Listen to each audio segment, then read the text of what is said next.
以为他母亲做得了他的主吗？他母亲一直就认可你，这所有的事情不照样是发生了？气死我了！这3年该忍的你还是他妈妈没帮你呀。他妈妈该说二姐早说了，该管能管住早管了。这跟二姐真没关系，是他自己没有办法承担做男人的样子。女生最后的选择让老师们既气愤又意外，那么又是什么原因让女生选择了留下？其实这跟婆婆的一段话有关。航航这么多年和我儿子在一起，对我儿子的好，阿姨都记在心里。您二姐呢，也是对她弟弟好，对你所做的，阿姨也都看在眼里。回头呢，我多说说她，你尽量多担待点，你是阿姨心目中唯一认定的儿媳妇。正是因为婆婆的这段话，让本就应该分手的小航回头。之所以让老师们气愤，是因为两人在恋爱中还有一个重要人物参与其中，那就是男生小浩的二姐。您对您弟弟这个女朋友印象怎么样呢？非常不好。从第一眼看上我就不太喜欢他。他在我家什么也不会干，我父母有病了他也不管，饭也不会做，在家里什么也不干，就知道吃。难道还让我父母那么大岁数照顾他俩吗？分手最好了，快点分手。电话中的声音正是小浩的二姐。自从弟弟和这位姑娘相识之初就没看上他，更是在两人相处过程中横加干涉，处处刁难小航，希望两人快点分手。也正是因为二姐的干涉，小航才不得已选择和小浩分手。但问题是，作为小航的婆婆却是另一种态度，对这个儿媳妇非常满意。面对这种左右为难的情况，小航最终还是选择了回头。也正是因为这个选择，让老师们既气愤又意外。那么两人之间到底发生了什么？小浩的二姐又是如何从中间挑拨的？事情的起因还要从两人相识说起。谈恋爱多久啦？3年了，是他表嫂介绍我们2个认识。你们俩感情怎么样？我们俩感情挺好，就是他有他二姐，一听到我说是他表嫂介绍认识的，他二姐就非常的不喜欢我。我不知道为什么，因为他表嫂介绍认识的，他二姐不喜欢我。不喜欢你。通过小浩表嫂的介绍，两人相识并且相恋，如今已有3年之久。但从两人相识之初，小浩二姐就对这个弟媳有成见，而原因就是因为是这个表嫂介绍引起了二姐不满。那么这个表嫂又是怎么回事呢？小浩讲述了原因。我表嫂天天就是一个不顾家的人，下了班之后就出去跟朋友喝呀、疯啊、闹啊，所以说他就以为你和他是一样的人，他没说不喜欢。那我认为你表嫂是挺好的人呢，我实习的时候他就像个大姐姐一样照顾我，没像你二姐说的那样。再说了，我和你表嫂认识，就一定像你表嫂那样吗？原来二姐一直对小浩的这个表嫂印象不好，认为他给弟弟介绍的女朋友也好不到哪去，所以在这3年来，二姐处处刁难弟媳，故意在两人之间挑拨离间，希望两人趁早分手。此时的小航向主持人大吐苦水，道出了这3年来二姐的所作所为。像我第一次上你家，一进你家屋门你就开始去玩游戏，然后我看你父母在那块儿做饭，我就去帮忙，然后你父母说不用，那个这厨房小，你去客厅看电视吧。我想那我就去呗。结果他二姐一进屋门就上来说，你没看着老人在给你做饭吗？啊，以后老人老了之后不让你养老，不让你收走，你也不管了吗？第一次去婆婆家就被二姐数落一顿，话语中透露着针对和讽刺，而这一切小航都看在眼里，并且觉得自己并没做错什么，明明是婆婆不用自己帮忙，却还被二姐这样说的，委屈的小航有理说不清。但作为男友的小浩不但没有安慰女友，反倒帮着不讲道理的二姐说话。那我二姐是心疼我爸妈，那你第一次上我家门是我没照顾到你，那你看看厨房能干点啥活你就干。那我去了，你爸妈说不用啊，而且我第一次上你家，我在家我父母都没这么说过我，他凭什么那么说我呀？而且第一次当你父母面就那么说我。由此可见，小浩对于二姐的态度一直保持认同，处处都向着二姐说话，所以小航根本就没有机会向男友倾诉自己的委屈，只能默默忍受着二姐的这种行为。但让小航欣慰的是，婆婆以及其他亲属对她的印象较好，对于两人的婚姻大事全家人都同意，唯独这个二姐反对。再加上小浩对这个二姐百依百顺，所以在谈婚论嫁时，两人在彩礼方面发生了矛盾。你家为啥要彩礼钱？谁家不要彩礼钱？我朋友他们家都要10万20万的，我就要2万块钱，2万块钱多吗？他家还在谈价之后就给1万块钱，而且你这是娶媳妇儿，你以为上市场买菜呢？还在谈价呢？市场买菜啊？那感情之间能用金钱衡量吗？那我要的也不多呀。结婚男方出彩礼钱可以说是已经成为了婚俗的一种。小航要的这2万彩礼钱，对于现在的社会来说并不多，但即便是这样，小浩也觉得强人所难，原因就是家里所有的积蓄都为两人买了婚房，所以才拿不出这2万彩礼钱，于是就讨价还价讲到了1万块。那么这件事最后到底怎么办了呢？接下来小浩说出了实情。他们家最可笑的，你知道怎么的吗？最后他就妥协了。我说我给你1万块钱行不行？他说可以。然后咱们把那个婚礼先办了吧。办完酒席之后，我说咱登记呗，行不行？啊，你们先办个婚礼。对，然后之后他妈告诉我说他家户口本丢了啊，然后到现在我才知道，就故意迟不给我登记。对于彩礼钱这件事，女方也做出了妥协，于是2人在没领证的情况下，先把婚礼办了。其实这种情况在亲朋好友的眼里已经属于结婚，领证这件事按理来说应该不是问题，但为什么女方故意拖延领证这件事呢？没错，就是因为二姐的原因。因为他二姐呀，他二姐之前我不说1万块钱吗？他不说1万吗？然后一听说的1万块钱，他二姐也不想给。一听说我有2万块钱存款，他就过来说：“那你不是要彩礼吗？那你就把你2万块钱先拿给你父母吧，然后你着急嫁过来的话，你就嫁吧。”就那么说，那你说我听着能不生气吗？在二姐的眼里，小航分文不值，最后讲好的1万块彩礼也不想出，并且还用带有挑衅的话故意激怒小航，目的就是不想让弟弟和这个女人结婚。结果恰好也顺从了二姐的心愿，2人只是表面办了婚礼，并没有领取结婚证，所以2人现在的处境就是无证经营。虽然没有证，但2人已经在亲朋好友面前得到了见证，这种情况对于外人来看和夫妻无差别，所以2人就开始过上了没羞没臊的生活。但即便是这样，二姐也没打算放过小航，竟在2人的婚房上打起了主意，于是就发生了下面这件事。后来因为我工作的原因，我们就搬到我这小房子，因为离我小房子比较近。结果他二姐这一听说大房子空出来，就找各式各样的理由说要搬到我们大房子里住去。因为小航工作的原因，2人的婚房暂时闲置下来。二姐听到此消息，立马有了想法，宁可自己的房子不住，也要去弟弟的新房体验一番。这件事对于弟弟小浩来说并不是什么大事，空下来的房子给二姐住，觉得理所当然。于是迫于无奈，2人也就答应了二姐的要求。但让他们没想到的是，二姐搬进新房后竟做出了这样的事。然后我那天一回去进屋一看，我都不认识这是我的房子了，什么东西都给我改变了。那我喜欢的浴缸，然后花那么多钱买的，最后换成淋浴了。那个墙壁纸换成粉。那你这二姐做的不好。让小航没想到的是，二姐竟擅自把2人的新房大改一番，所有小航喜欢的东西全部替换成自己喜欢的模样，完全不考虑别人的感受。不得不说，二姐的这种行为说成是故意挑衅，一点都不为过，明摆着就是故意而为，其目的就是想激怒小航，让他赶紧离开。可此时的小浩听女友这么说自己的二姐，当场暴怒，反倒指责女友的不是。我也没告诉他，这事儿跟他也有关系。那房子顶上房产证写的是我的名，当时为啥你说你不给我登记啊？那我亲二姐，你说我咋说？从小我俩关系都特别好。那他也应该说一声吧，没告诉我也没告诉你，是他把我当成这家女主人吗？而且他还这样唯唯诺诺，就是不站在我这边说话，站在他二姐那边。明明是二姐的错误，小浩却拿结婚证当理由，认为没领结婚证这个房子始终就不属于你的，所以二姐擅自改新房也是理所应当。话虽如此，但这也明晃晃地体现出了小浩和二姐之间的关系，合起伙来挤兑小航。现在小航面对的不仅是二姐一个人的刁难，连自己的男友也加入了二姐的阵营当中。可想而知，在这3年来，小航是怎么挺过来的。但让人更气愤的是，男友不站在小航这边也就算了，最起码平时对小航好一些也算是一种弥补。可小浩根本就没拿女友当回事，在女友生病时连一句安慰都没有，所以这件事对于小航来说感觉很心寒。那么这又是为什么呢？难道小浩真的对女友漠不关心吗？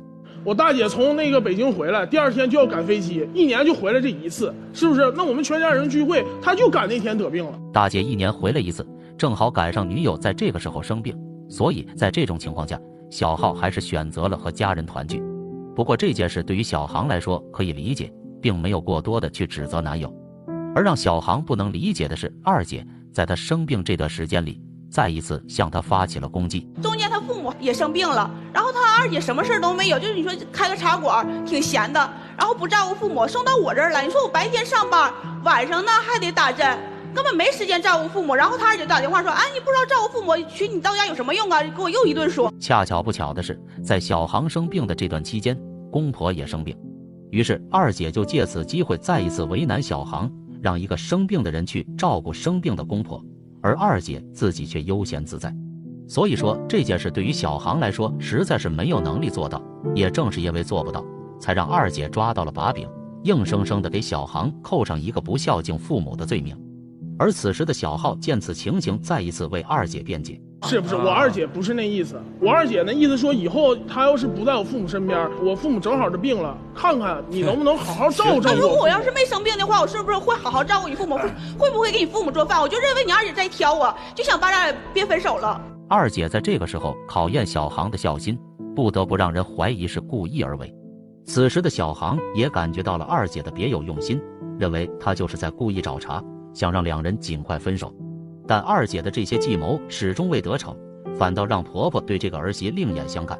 无奈下，二姐并没有放弃想要赶走小航的想法，而是做出了更过分的事情。现在更可气的就是给她介绍对象。你去看了吗？我应付我二姐，我看了。我就问你去看了没有？我去看了啊，你还看了？但我从来没跟他联系过。怎么没联系呢？那天晚上你在那会鬼鬼祟祟打电话是干什么？我不是给他们打电话吗？那你应付你二姐，永远是这样式，应付他二姐，为了他二姐什么都可以放弃，所以我就必须要跟他分手。为了把小航赶走，二姐竟给弟弟介绍相亲对象，而一直听话的弟弟也没有拒绝，竟真的去和别的女人相亲。你可知道，两人现在的情况已经是办过酒席，并且亲朋好友都见证过的一对情侣。在这种情况下，二姐居然能做出这样的事，实在是让人气愤。不过更让人气愤的就是小浩，明知道二姐此举是故意而为，却还顺从二姐去相亲，难道他就不想想后果吗？可想而知，脾气再好的人忍耐度也是有限的。相亲这件事直接捅破了小航的底线，这次他终于不再忍让，坚决要和小浩分手。此话一出，小浩也害怕了，没想到一直被欺负的女友竟懂真格的，立马跟女友解释，此次来的目的就是为了挽回。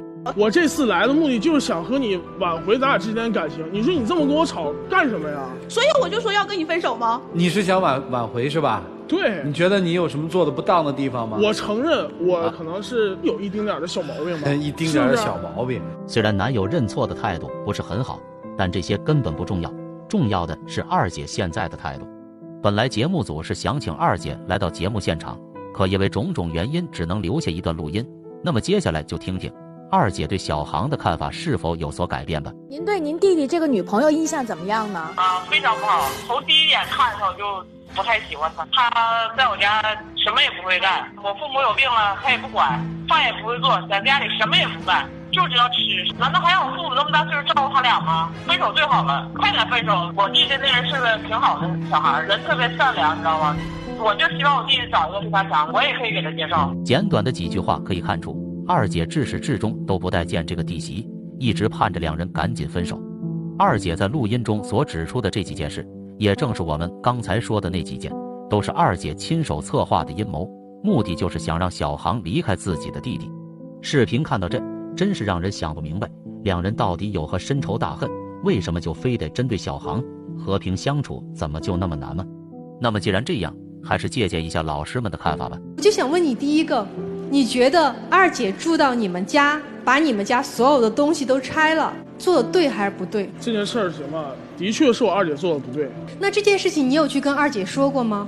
那我亲二姐不说了，她亲二姐，亲人也有做的不对的时候，你说了还是没说？没说。第二个，当妻子在外面受到别人诽谤指责的时候，你应该理所应当的保护她，但你没有，你反而在她身上雪上加霜。所以我觉得你可能今天应该思考的是，你应该怎么做一个好丈夫。作为丈夫，小浩不但放纵二姐的所作所为，还站在二姐这边一起诽谤指责女友，让整个事件雪上加霜，所以才让女友到了忍无可忍的地步。如果小浩今天是来挽回的，那么二姐那边的事咱先不说，最起码先做好自己，才有资格去挽回一个被你伤害过的女人。此时的马丁老师对此也有着同样的看法，认为二姐针对小航是一方面，主要问题出在小浩的身上。但凡像家里出现问题，说妈妈啊，婆婆跟儿媳妇干起来了，那儿子一定有问题，是吧？丈母娘跟自己女婿看不顺眼了，女儿没做好工作，二姐跟你们这叫板，那一定是你有问题。房子给拆了，明知道二姐做的不对，连个不字都不敢说。一个没有是非的男人一点都不可靠。跟姐姐的感情再好，都有势力分明；跟姐姐的感情再好，也不能做一些背叛自己爱人的事儿，这都不是理由。虽然二姐是亲人，但也不能放纵她胡作非为，即便是再亲的人，也要是非分明。无底线纵容是对他人不负责的行为，而同流合污更是一种道德底线。作为一个男人，就应该有决策权，更要懂得势力分明。如果连这点都做不到，还有什么资格做别人的丈夫呢？接下来，涂磊老师仔细分析了一下前因后果，得出的结论和前2位老师基本相同，问题就出在小浩身上。我不相信二姐真的能这么对亲弟弟。这女人如果真的有问题，我问你的父母对这个女生有意见吗？我母亲还挺认可的。你看，如果父母对她都没有太大的意见，说明这个女生不会有太大的问题。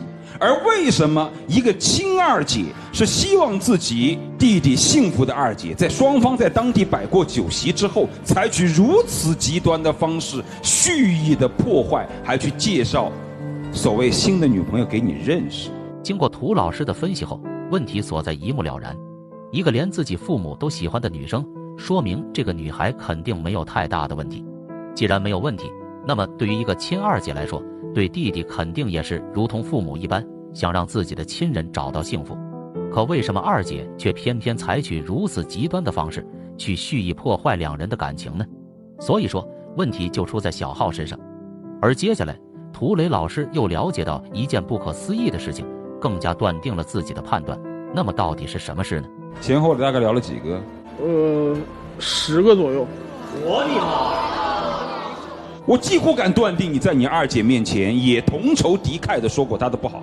如果你二姐每一次在说她的时候，你表现出来的是一副非常伤心为难的神色，跟二姐说她其实挺好的。我不说违逆你二姐的意思，非要跟你二姐干起来。你说其实她挺好的，她还不错，那谁没有点问题呢？弟弟已经跟她办了酒席了，我觉得这样对她确实有点不好。如果你说过这样的话，我不信你的二姐会这样介绍10次让你去相亲，不可能。你的二姐也是为了你好，所以我认为你这个人很有问题。涂老师一语道破事情的关键。